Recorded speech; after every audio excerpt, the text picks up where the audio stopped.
Om Ajnanatimidandasya Jnananjana Shalakaya Chakshurunmilitam Dhena Tasmai Shri Gurave Namah. Hare Krishna, Hare Krishna, Krishna Krishna, Hare Hare, Hare Rama, Hare Rama,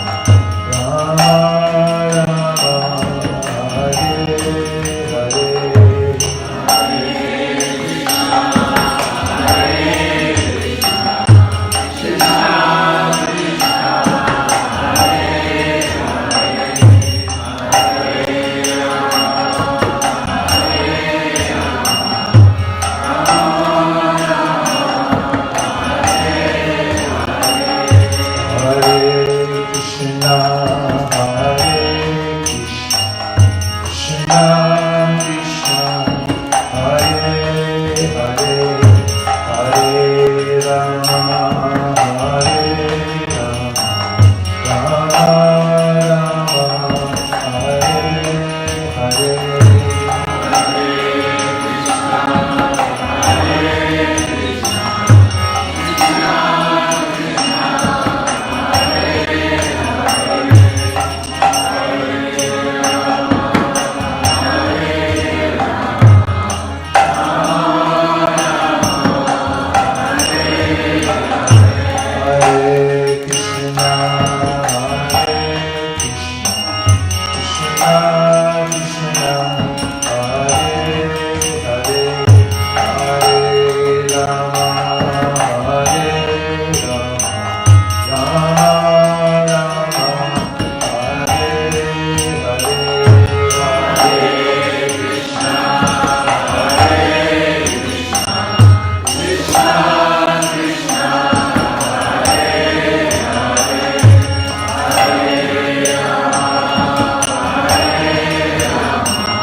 Hare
It goes Hari Bol. You say. Hari Bol. So when they sing it, I'll say Nitai Gaur. Hari Bol. Nitai Gaur. Hari Bol. So I'll say Nitai Gaur Hari Bol, and I'll sing like that a few times, and then when I stop, then you'll say Nitai Gaur Hari Bol. Just repeat, okay? Nitai Gaur Hari Bol.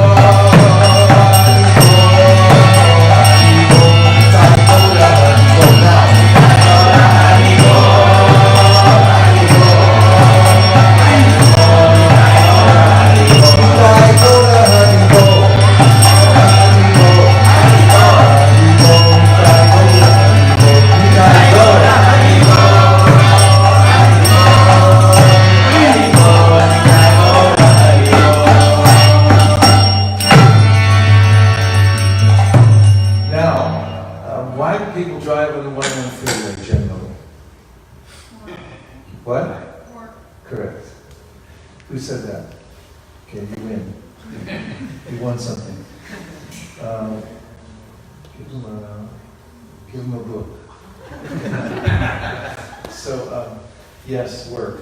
I owe, so it's off to work I go. And now, this is movement. This movement goes on in this world, and this is called karma. Karma means debt. I work because I owe somebody something. I have to pay it back. So, this is what moves the world, is the law of karma.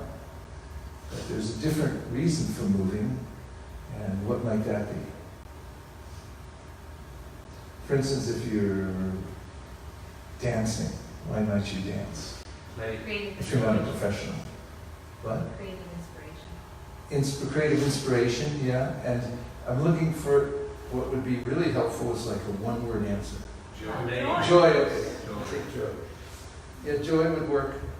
So sometimes, maybe if you got some exceedingly good news, that you might dance through the house.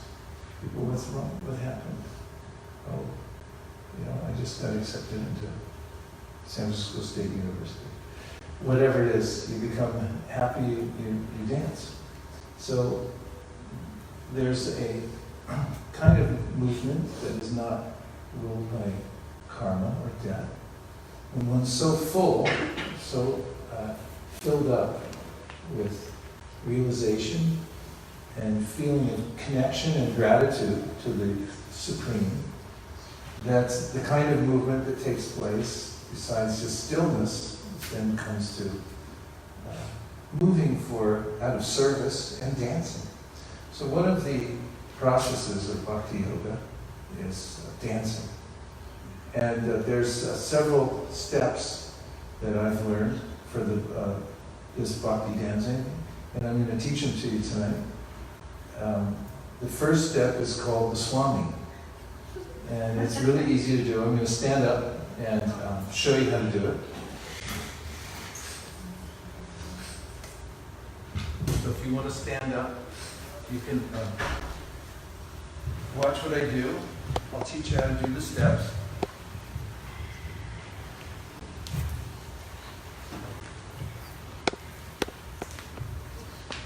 So the first part's really easy. If you're standing like this, you put one foot in front of the other, like this, and then the other foot in front of the other foot. So, left before right, and then back over, and right before left. See, it's a crossover, like this, you see? Cross, cross, cross, and cross. You guys are pretty good. This is the best group I've seen. Okay, cross, and cross. Now, Lessons from Sri Kumar. you learned this from Sri Kumar? No. Okay, now the next part of it is at intervals. You don't have to keep them up all the time, but you put your hands up like this. Now try cross and cross. Now look around, you'll see everyone, this is called the Swami. So you do this, you do the Swami, and if you go to a Kirtan, you're allowed to stand up and dance. And if you do this dance, everyone will come up to you after and goes, hey, who taught you the Swami? Okay, now I'm going to teach you some variations on the Swami. That's the basic Swami. And the next one is, you go like this. You step behind and behind. See, like this? Instead of in front and in front, you're behind, behind, back, and back. Now, if you dare, put your hands up. Now, this is the reverse Swami. And people see you do this, they'll really say, hey, come on now. Who's been teaching you these Swami steps? Okay, so back and back. Now, do the front one again. The front Swami, front and front and front. Now, one hand up and one hand goes down like this, you see? And you're still crossing. 1 and 2. And then you can switch over and do the other way, like this. And then both hands up. And then some people get really fancy and they'll go like this. So you've got a few moves. The basic Swami, then the reverse Swami, behind and behind and behind. And then you can alternate your arms like this. You can leave them on this side, one up and one down, or switch over to the other side. And there you have some genuine bhakti dancing. So you'll feel it when you dance this. So like, we carry a lot of cares and anxieties around in our heart, just like car keys and cell phones and everything like that. Stores up all the responsibilities we have. When you dance in bhakti, you put your hands in the air. It's just like, oh, I've seen people, their keys go flying out, credit cards, everything. But all your cares, let go of all your attachments. Just let them go flying out. And when you chant the mantra will help you. It'll help take away all the attachments that hold you back in your life. Okay? So now we'll sit back down. And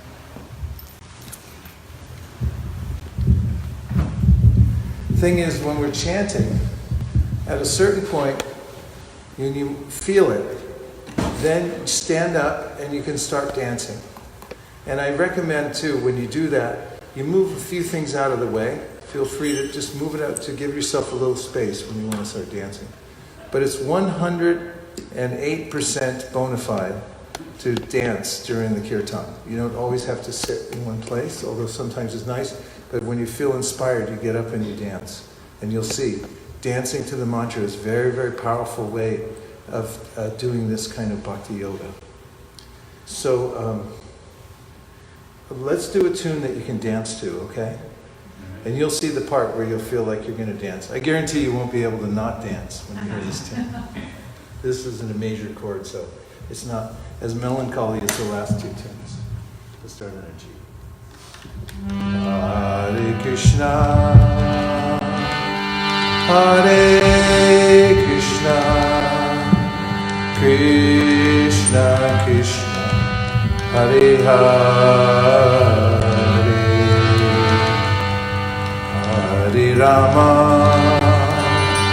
Hare Rama, Rama Rama, Hare Hare. Everybody. Hare Krishna, Hare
Hare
Nitai Gaura Hari Bol,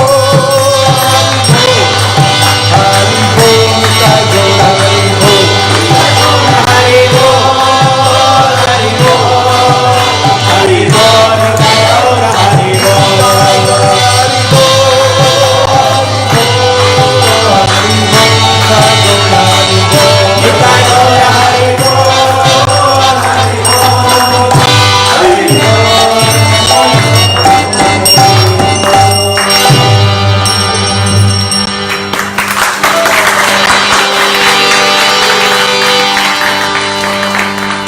Bravo, bravo, bravissimo.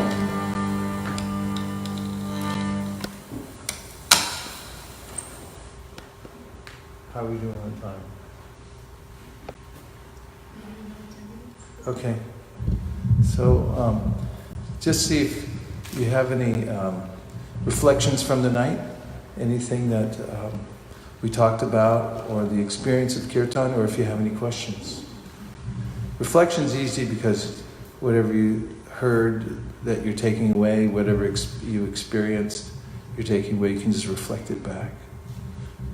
And the question's harder for me, but I don't mind.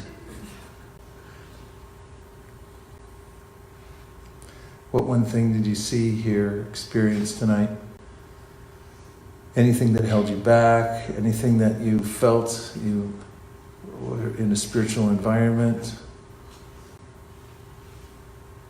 Yes? I felt a release of tension in my body. Because when I came here, I was very stressed and very tired. But now I feel good. I feel light. Oh, good.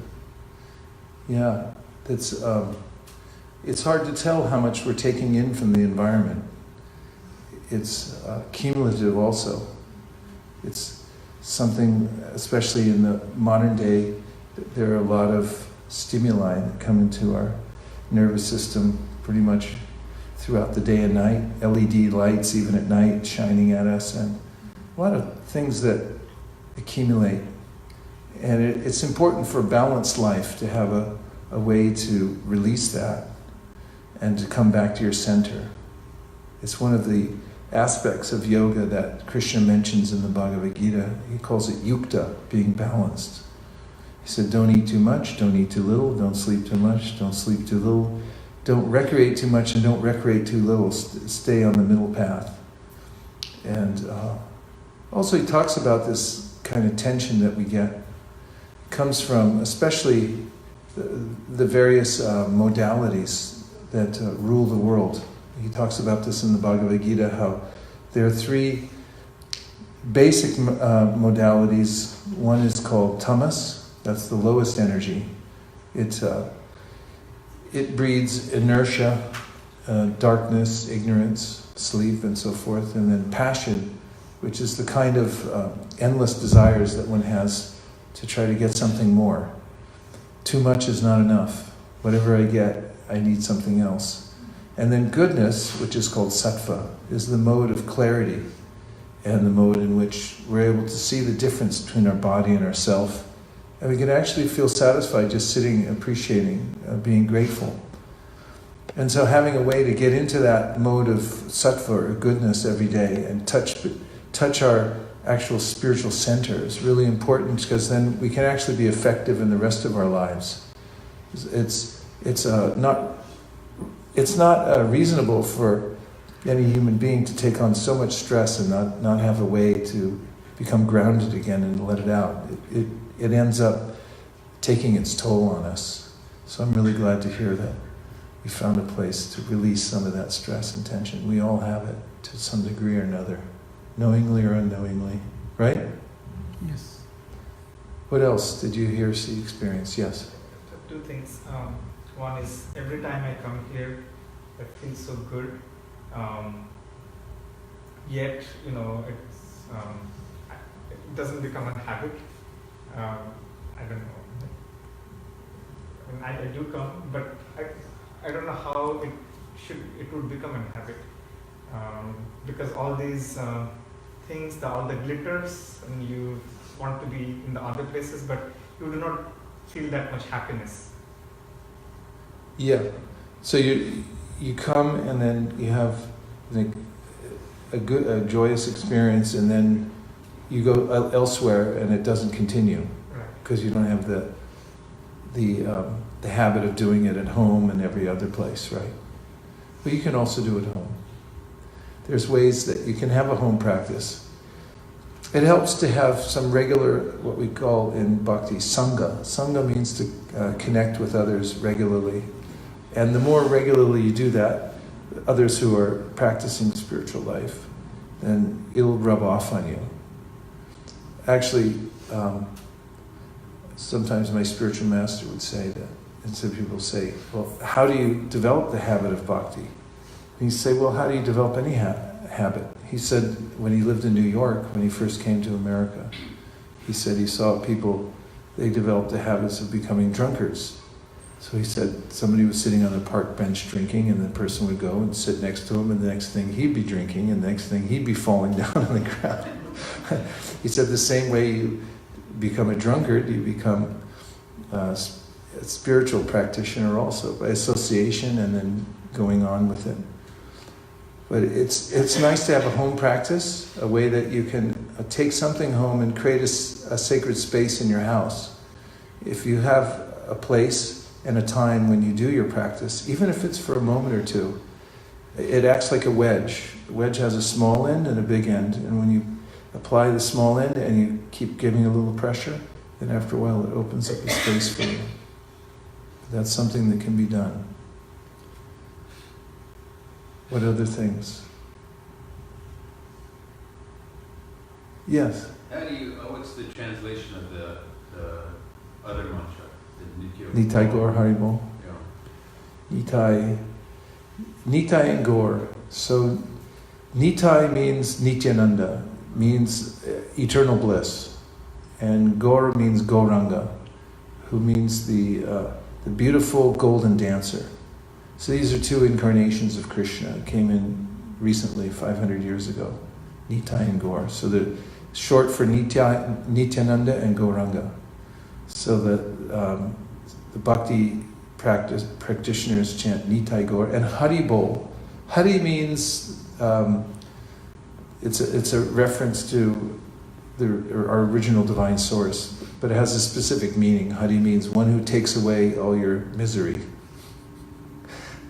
I hold on to all my attachments, and that's what makes me unhappy. But he helps us to take those away and gives a higher taste. So Hari. And Bol means chant. So when you say, right? You're from Orissa. So Bol means chant, sing. So you say Nitai Gaur Hari Bol, and then this means sing these names. So when you meet those, especially those who are practicing bhakti yoga, if you say Haribol, say Haribol. Haribol. Haribol. They'll say, oh, it's like a password almost. When I was very young, I was a monk. I went traveling. I was on my way to India. I stopped in Hong Kong. I had no idea anything about Hong Kong, but I got out late at night in the cab, and I was looking for the flat where there were other practitioners, the monks. They stayed there. It was like 1 a.m, flight got in late. So I went to this big apartment complex, and there was a panel of buttons. I just pushed the number that I knew was in the address I had, and nobody came. I kept pushing. It was 1 o'clock in the morning. Finally I heard something in Cantonese, and I said, Haribol, and then all of a sudden,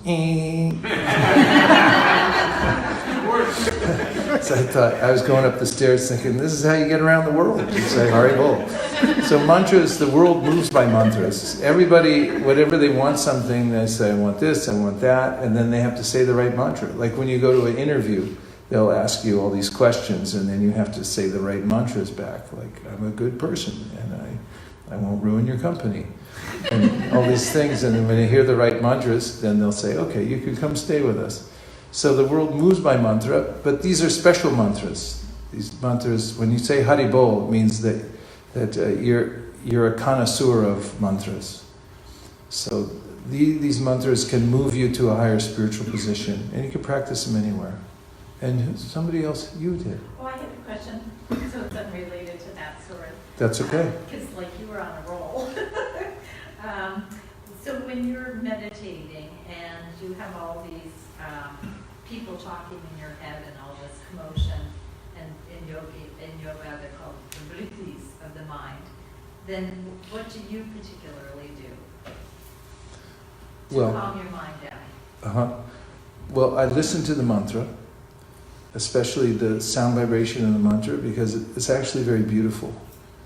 The word Krishna means the source of all beauty.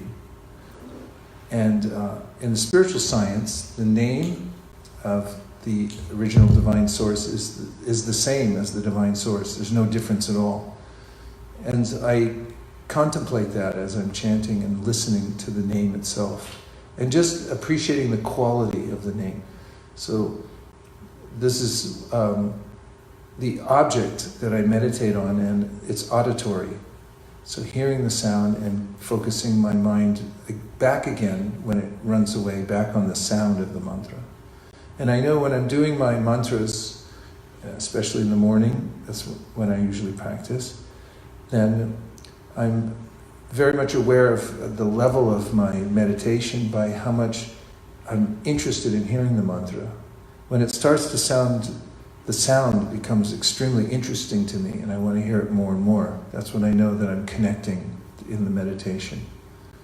And mantra, the mantra does the work. It actually delivers you. Sometimes I think of it, when I go to Japan, I see people fishing a lot. It's one of the national pastimes, especially for retired people. And I watch them fish, and they throw it in, and they pull in a lure. You know what a lure is? Mm-hmm. It's this like a little metal thing, or they have all kinds of lures, but the fish see it and they get attracted to it. And then after a while, they'll grab onto it, and there's hooks, so they'll be grabbed. I'm not endorsing that, by the way, but I'm just saying that that's what they do. So the meditation is kind of like fishing, because the mind is like a fish. It's very fickle, can swim off at any minute. If you spook it, it'll just boom, it'll go off. So similarly, when meditating, I take the mantra and I keep fishing with the mantra. I put it out, it's like a lure. And I just pull it by the mind. It's like, nope, didn't take it, nope, didn't take it, nope, didn't, ah! And once the mind gets caught on the mantra, then this is, the bhakti masters always talk about this, that when your mind gets caught on the mantra, when it goes after it and it gets hooked, that's when you're making good progress in the mantra meditation. Then the vrittis, you don't even notice the vrittis, because the principle of Bhagavad Gita is to find a higher vibration, to find and the vrittis are really vibrations. They're vibrations of energy that are moving through my head. But when I get a higher vibration through the mantra and I grab onto it, then I'm pulled past all these other insignificant vibrations that are random.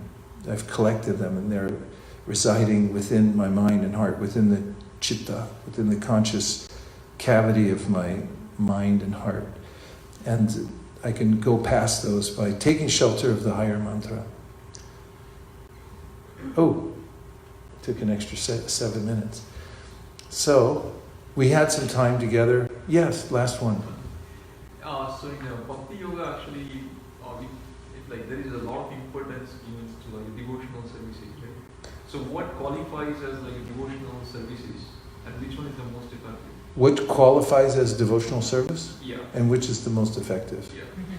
Well, what qualifies as devotional service is the mood in which you do something.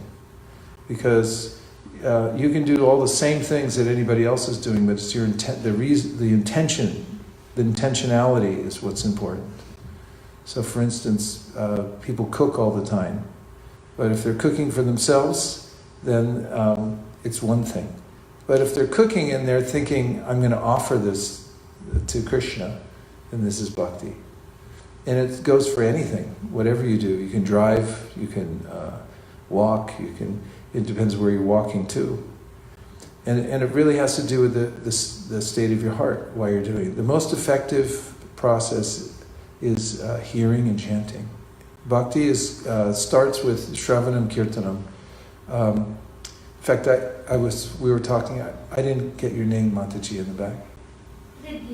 Huh? Riddhi? Riddhi, we were talking in the hallway out there, and I mentioned a verse from one of the bhakti scriptures that says, Ata Shri Krishna Namadi na bhaved grahim indriye seva mukhihi jivado swayameva spuratyada. And it means something amazing, and that is that, first of all, you can't understand the Supreme through your blunt material senses. Not available there. However, if you act in such a way that the Supreme wants to come and see you, then the Supreme will reveal himself to you. And it all begins with the tongue. It says jihva in Sanskrit means tongue, and adao means beginning with. So believe it or not, yoga begins with the tongue. In fact, I do a whole seminar called the Yoga of the Tongue. And someone once asked me, can you do down dog with the tongue? But it has to do with really chanting. It's the vibration that you make with your tongue, especially the chanting we were doing tonight, and listening. When you listen to spiritual sound vibration, it fills you up, and it changes the state of your heart, and it changes the state of your existence. So the two most important aspects of bhakti are hearing and chanting. And if you do those properly, then the rest of your life will change around that. From the inside out, you'll change. It's a real pleasure being here with all of you. It's important. It's inestimable how much impact one person has on the world. And every one of you, everything you do is important, actually. And so taking time to restore yourself spiritually, to connect with the higher vibration, gives you the wherewithal to enact the compassion upon the world, to do selfless service and so forth. And that has a chain reaction on the whole world. It's great service when you're able to do that for others, but you have to start with yourself. So congratulations on taking time to take care of yourselves, and it's been a great honor to be with all of you. I've met some of you before and some of you for the first time. Thank you very much. And let's hear it for Monisha and Avantika, the band west of the Mississippi.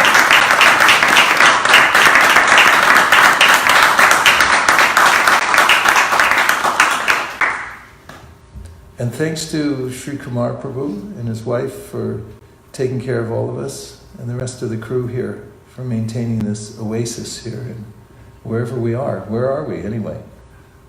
Are we in Palo Alto? This is Santa Clara? Yeah. It's a nice place.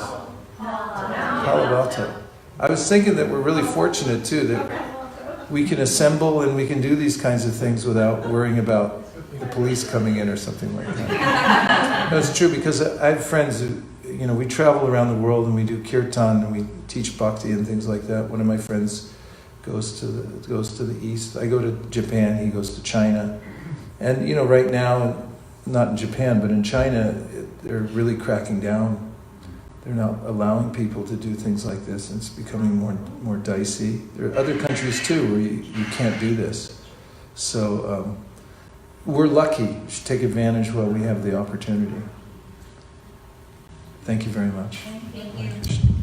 Armarman, Natari Armarman, Natari Armarman, Natari Armarman, hey, Natari Armarman, Natari Armarman, Natari Armarman, Natari Armarman.